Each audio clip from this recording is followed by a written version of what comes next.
అందరికి అంతా పోతే రాదు.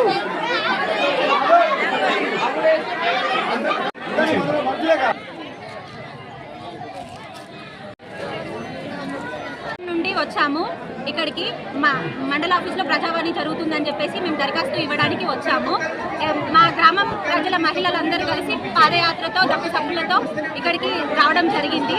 దేనికోసము అంటే మా నారాయణపూర్ గ్రామాన్ని ముంపు గ్రామంగా ప్రకటించాలని మేము దరఖాస్తు ఇవ్వడం జరిగింది. ప్రతి ఒక్క మహిళ ప్రతి ఒక్క ఇంటి గురించి ఇంటి సమస్య గ్రామం సమస్య కోసం ఇక్కడికి వచ్చాము.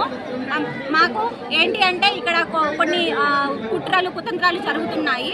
రాజకీయాల పరంగా కానీ ఇక్కడున్న మా గ్రామంలో సభ్యుల పరంగా కానీ ఎన్నో కుట్రలు జరుగుతున్నాయి. అవన్నీ కాదు, మేమంతా గ్రామం ఒకటిగా నిలిచి ఒకే సమస్యతో ఇక్కడికి దరఖాస్తు ఇవ్వడానికి వచ్చాము. మా డిమాండ్ ఏంటి అంటే మొదటిగా మా గ్రామాన్ని ముంపు గ్రామంగా ప్రకటించాలని మా డిమాండ్. ఈరోజు మేము నిరాహార దీక్ష 9వ రోజు నుండి ఈరోజు గంగాధర మండలానికి పాదయాత్రగా అందరికీ ఇంటికి ఒకరము రావడం జరిగింది. ప్రజావాణి మెంబరు రావడం జరిగింది.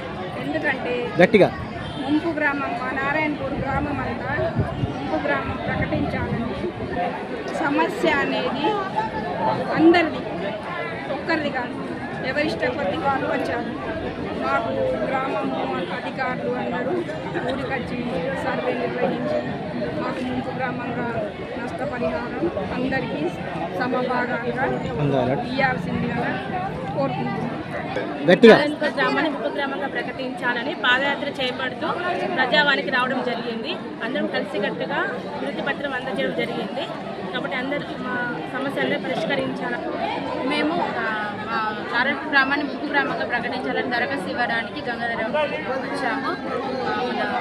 ఈరోజు ప్రజావాణి జరిగింది, అందుకే దరఖాస్తు ఇవ్వడానికి వచ్చాము. మా గ్రామం మొత్తం ఏకతాటిగా పాదయాత్ర చేసి డప్పు చప్పులతో వచ్చాము. పట్టించుకొని దీన్ని